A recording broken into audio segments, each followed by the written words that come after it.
मैं हूं आपका फैकल्टी गणेश सोनने। आज के इस वीडियो के अंदर हम माइक्रोसॉफ्ट के स्टडी को आगे कंटिन्यू करेंगे। देखिए, लास्ट टाइम पे हमने माइक्रोसॉफ्ट डोमेन कंट्रोलर इंप्लीमेंट किया था और उसके साथ हमने कॉन्फ़िगरेशन किए। साइड बाय साइड हमने हाइपर वी का कंसेप्ट भी देखा और हाइपर वी पे किस तरह से मशीन्स क्रिएट करते हैं वो हमने चेकआउट किया था। अब देखिए, आगे चल के हमें अपने मशीन के साथ काफ़ी सारे काम करने, मतलब अकॉर्डिंग टू अगर हम सिनारियो जाए, हमारे पास काफ़ी सारे क्लाइंट कंप्यूटर्स आने वाले हैं और काफ़ी सारे सर्वर्स आने वाले हैं, जिसमें से अभी तक हमने सिर्फ प्राइमरी सर्वर ही क्रिएट किया है, जो कि हमारा डोमेन कंट्रोलर की तरह ट्रीट कर रहा है। अब सवाल ये आता है कि इतने सारे मशीन्स अगर आप फिजिकली इंप्लीमेंट करने जाओ तो पॉसिबल नहीं है।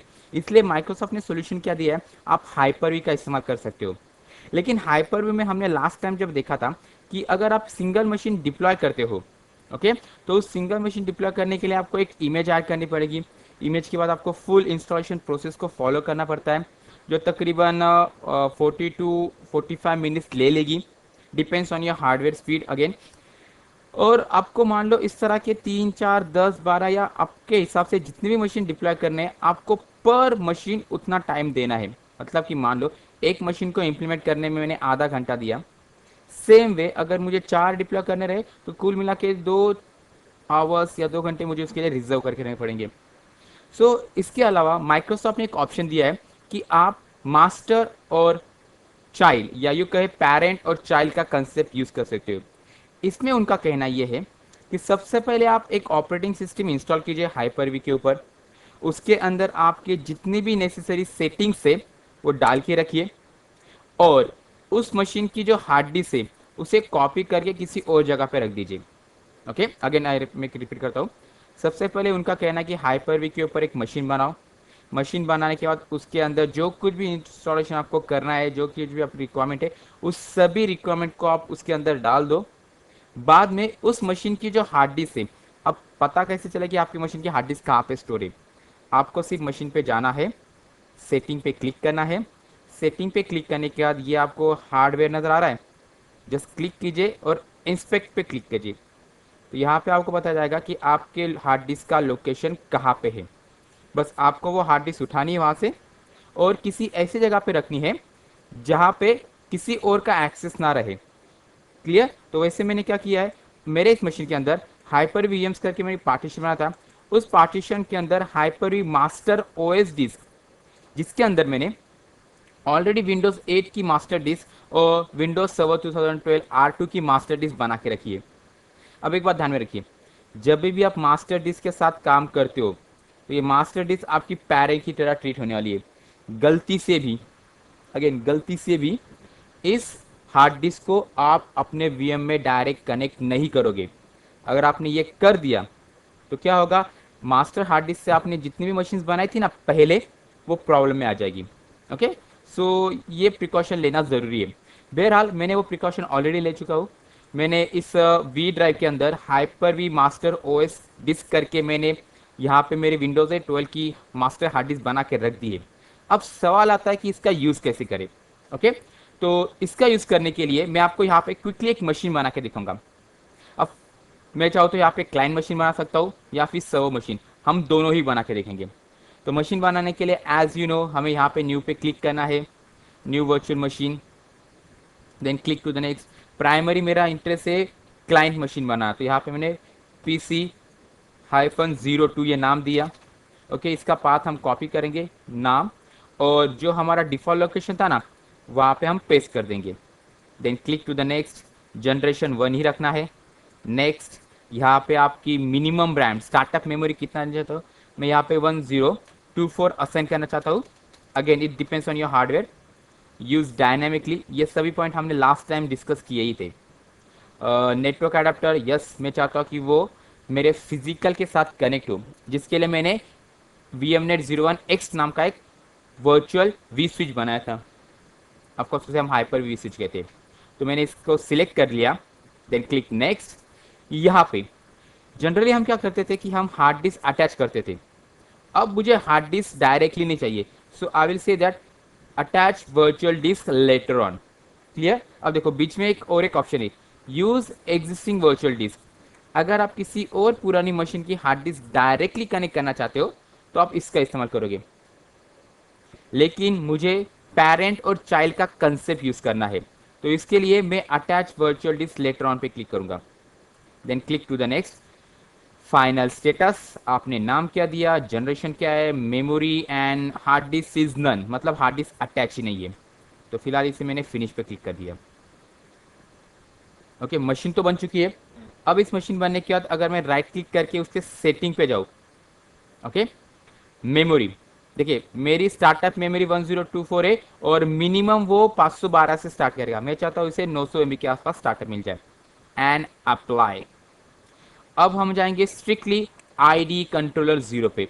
अब ये ही क्यों, देखिए जब आप वर्चुअल मशीन बनाते हो, मास्टर मशीन जिसे हम कहेंगे, तो उस वक्त आपने हार्ड डिस्क का कौन सा टाइप चूज किया था। अगर आपने आईडी चूज किया है तो आप आईडी कंट्रोलर चूज करोगे। अगर आपने स्कजी कंट्रोलर चूज किया है, मतलब हार्ड डिस्क बनाते वक्त, तो आप स्कजी कंट्रोलर चूज करोगे। जबकि मेरे इस केस में, मैंने जब ये मास्टर हार्ड डिस्क बनाई थी ना, उस वक्त मैंने आईडीई चुना था। दैट्स वाई मुझे यहाँ पे आईडी कंट्रोलर चूज करना है। Okay, then click to the add. अब यहाँ पे मुझे पूछा जा रहा है कि आपको क्या करना है, न्यू ऐड करना है या ब्राउज करके पुरानी लगानी है। फिलहाल मुझे न्यू ऐड करना है। Now then before you beginning, this wizard help you to create a new virtual hard disk. The virtual hard disk provides storage for virtual machines are stored on physical media as VHD और VHDX। देखिए जब भी हम virtual hard disc की बात करते हैं specifically Microsoft के टर्म में, तो वर्चुअल हार्ड डिस्क एक सिंपल फाइल रहती है और उस फाइल का एक्सटेंशन एक तो VHD होगा, वर्चुअल हार्ड डिस्क ड्राइव, या फिर VHDX होगा, virtual hard disk drive extended. अब दोनों के बीच में डिफरेंस है उसकी कैपेसिटी का। ओके, तो फिलहाल डॉट VHD और डॉट VHDX ये दोनों ही वर्चुअल हार्ड डिस्क की फाइल सिस्टम है। ये क्या वर्चुअल हार्ड डिस्क का सिंटैक्स है। देन अगर आप यहाँ पे VHD चूज करते हो, तो देखो VHD हार्ड डिस्क आपको मैक्स टू मैक्स 2040, मतलब तकरीबन 2 TB तक सपोर्ट करेगी। अगर आप VHDX यूज करते हो तो आपको मैक्स टू मैक्स 64 टेराबाइट तक सपोर्ट मिलेगा। ओके, लेकिन इसके लिए रिक्वायरमेंट क्या है, आपको सर्वर 2012 या उसके बाद की OS चाहिए। अब सवाल आता है कि आपके मशीन में इतनी स्टोरेज होगी या नहीं। देखिए जनरली हम जिस टेक्नोलॉजी की स्टडी कर रहे हैं वो सर्वर लेवल पे चलने वाली टेक्नोलॉजी है, मतलब data centre, big companies, big industries, जहाँ पे स्टोरेज की लिमिट नहीं रहती। ओके, तो उनके लिए ये काफ़ी मामूली स्टोरेज है। फिर हमारे लिए देखा जाए तो 1 TB 500 GB की हार्ड डिस्क हमारे नॉर्मल मशीन में रहेगी। Okay, so the thing is that दोनों के बीच में आपको डिफरेंस हो जाएगा। It will support to around 2 TB and this VHDX supports up to 64 TB with resilient issue. वो पॉइंट हम बाद में डिस्कस करेंगे। फिलहाल के लिए मैंने VHDX चूज किया है। अब मेरे सामने यहाँ पे 3 तरह के ऑप्शन आ रहे हैं, फिक्स, डायनेमिकली एक्सपांडिंग एंड डिफरेंसिंग। तो चलो वन बाय वन डिस्कस कर लेते हैं फिक्स। अब अगर आप यहाँ पे फिक्स टाइप की वर्चुअल डिस्क क्रिएट करते हो तो क्या होगा, मान लो आपके फिजिकल मशीन में तकरीबन 100 GB की स्पेस है और उसमें से आपने 20 GB की एक वर्चुअल हार्ड डिस्क बनाई, चाहे वो VHD हो या VHDX हो, लेकिन उसमें से आपने 20 GB की साइज उसे असाइन कर दी और टाइप क्या रखा, फिक्स। तो होगा क्या, आपके 100 GB में से वो 20 GB सेपरेट कर देगा, भले उसके अंदर डेटा रहे या ना रहे, वो पूरी तरह से कट जाएगी। ओके, तो देखा जाए तो इस तरह की डिस्क काफी बेटर रहती है। लेकिन अगर आपको स्पेस का इश्यू है और आप चाहते हो कि आपकी हार्ड डिस्क बढ़ते बढ़ते बढ़े, तो आप डायनेमिकली एक्सपांडिंग का इस्तेमाल कर सकते हो। अब इसमें क्या होगा, सेम सिनेरियो, 100 GB की हार्ड डिस्क है, आपने एक वर्चुअल डिस्क बनाई जिसकी साइज आपने 20 GB रखी है, लेकिन शुरू में वो KB से स्टार्ट होगा। जैसे जैसे उसके अंदर डेटा आप डालते जाओगे वैसे वैसे उसकी साइज एक्सटेंड होगी, कहाँ तक, 20 GB तक। क्लियर। तो अगर आप चाहते हो कि आपकी पूरी हार्ड डिस्क, मतलब जो असाइन किया है से वो फुल्ली यूज हो, तो आप फिक्स रखोगे, या ज्यादातर आप एक्सपांडिंग फॉर्म में ही रखते हो। ओके, अब इसे समझाने के लिए मैं आपको एक एग्जांपल देना चाहता हूँ। मान लो आपके पास एक बलून है, गुब्बारा, उस बलून को आप हार्ड डिस्क कंसीडर करो। ओके, जब उस बलून में, उस गुब्बारे में हवा नहीं थी तो उसकी साइज काफी छोटी थी, बराबर कि नहीं? लेकिन जैसे उसके अंदर आप हवा डालते जाओगे वैसे वैसे उस बलून की साइज बढ़ेगी अप टू द लिमिट। अब वो जो हवा है वो डेटा है, और जो बलून है वो हार्ड डिस्क है। अगर आपने डायनेमिक रखा तो शुरू में उसकी साइज कम रहेगी, जैसे उसके अंदर अंदर डेटा जाएगा, मतलब बलून में हवा जाएगी, वैसे वैसे वो लिमिट तक बढ़ जाएगी। Okay, so that is the option called dynamically expanding. ज्यादातर इंजीनियर्स इसे ही प्रीफर करते हैं, मे भी। ओके, अब दोनों में से बेटर कौन है, फास्ट कौन से? देखा जाए फिक्स सबसे फास्ट रहता है, लेकिन इसका इश्यू क्या है, वो पूरी साइज एक्यूमेट कर लेता है। Now the topic of the day, differencing. ना, मुझे क्या करना है, मुझे यहाँ पे पेरेंट चाइल्ड रिलेशन यूज करना है। मैंने ऑलरेडी कहा था कि मैंने एक मास्टर हार्ड डिस्क बना के रखी है, मुझे उस मास्टर हार्ड डिस्क को यूज करना है। दैट्स व्हाई मैं यहाँ पे डिफरेंसिंग ऑप्शन को चूज करूंगा। Clear? Then click to the next. अब मुझे पूछा जा रहा है कि आपकी वो जो मशीन है उसकी हार्ड डिस्क आप कहाँ पे रखना चाहते हो। मैं चाहता हूँ कि उसका नाम ये रहे, हमारे केस में मशीन का नाम हमने रखा था PCMUM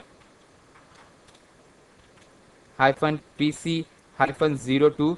इसे मैं नाम दूंगा डिस्क 01। ओके, और इसका पाथ ब्राउज MUM PC2।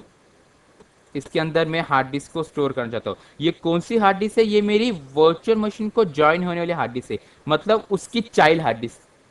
जबकि इसको जिससे रिप्लिकेट करवाना है, मतलब पेरेंट लोकेशन। सो देखिए, specify the virtual hard disk as a parent new differential virtual disk. तो यहाँ पे मुझे ब्राउज करना है। आपके केस में आपने पेरेंट डिस्क कहाँ पे भी रखी हो उस जगह पे जाना है।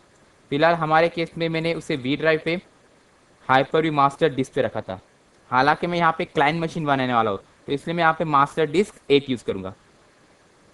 Click to the okay, then click next and finish. हो गया, एंड अप्लाई। इन फ्यूचर अगर आपको चेकआउट करना कि भाई आपके हार्ड डिस्क पेरेंट डिस्क से या एक्चुअल डिस्क से, तो आप क्या करोगे, हार्ड डिस्क ड्राइव पे आओगे, सेटिंग में इंस्पेक्ट पे क्लिक करोगे। देन यहाँ पर आपको पता जाएगा कि आपकी हार्ड डिस्क का टाइप कौन सा है, VHD X है, जो कि डिफरेंशियल है। देखो, एक्चुअल में साइज मैंने क्या दिखाई दे रही है, 5 MB, जबकि वो रिप्रेजेंट कितना करेगा, 500 GB तक। मतलब वो बढ़ते बढ़ते 500 GB तक जाएगी। ओके, नीचे की तरफ आपको नजर आ रहा है कि उसका पेरेंट कौन है, और ये रहा पेरेंट डिस्क का लोकेशन। अगर मैं उसके ऊपर इंस्पेक्ट करूं तो मुझे पेरेंट डिस्क का टाइप बताया जाएगा। सो पेरेंट डिस्क भी मेरी डायनामिकली एक्सपांडिंग है। एक्चुअल में पेरेंट डिस्क की जो रिप्रेजेंट साइज है वो 500 GB, लेकिन एक्चुअल में उसके अंदर कितना GB डेटा है, सिर्फ 13.35। यहाँ तक क्लियर? अब इतना हो जाने के बाद मुझे इसे ओके करना है, and I have to power on my machine. तो इसे हम कनेक्ट करेंगे और पावर ऑन। इस केस में हमने कहीं पे भी DVD ड्राइव या आईएसओ इमेज कनेक्ट नहीं की है। क्लियर?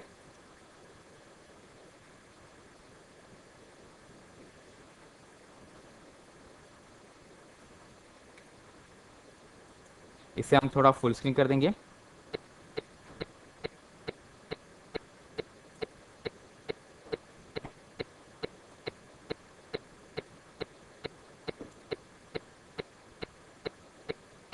ओके, अब तब जब तक ये मशीन तैयार हो रही है तब तक हम क्या करेंगे, सर्वर टू की एक मशीन बना लेंगे। सो क्विकली मैं ये स्टेप को परफॉर्म करने वाला हूँ।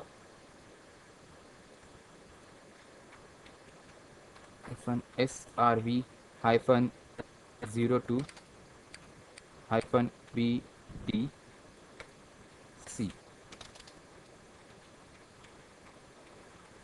अब देखो, ये जो सेकंड मशीन में बनाने वाला ना, वो मेरा बैकअप डोमेन कंट्रोल बनने वाला है, जिसका नाम रहेगा MUM-SRV-02 BDC backup domain controller, जिसका IP रहेगा 102 और गेटवे रहेगा 1.1 का।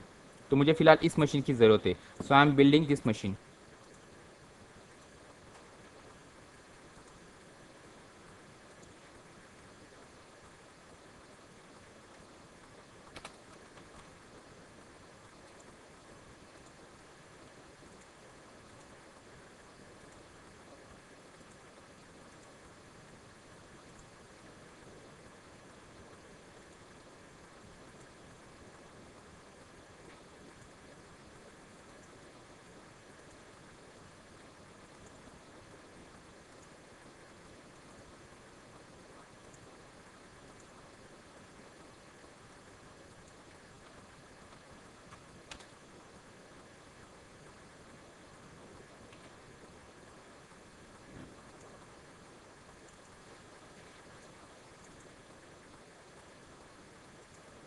और यहाँ पे मेरा parent location, V drive, master disc.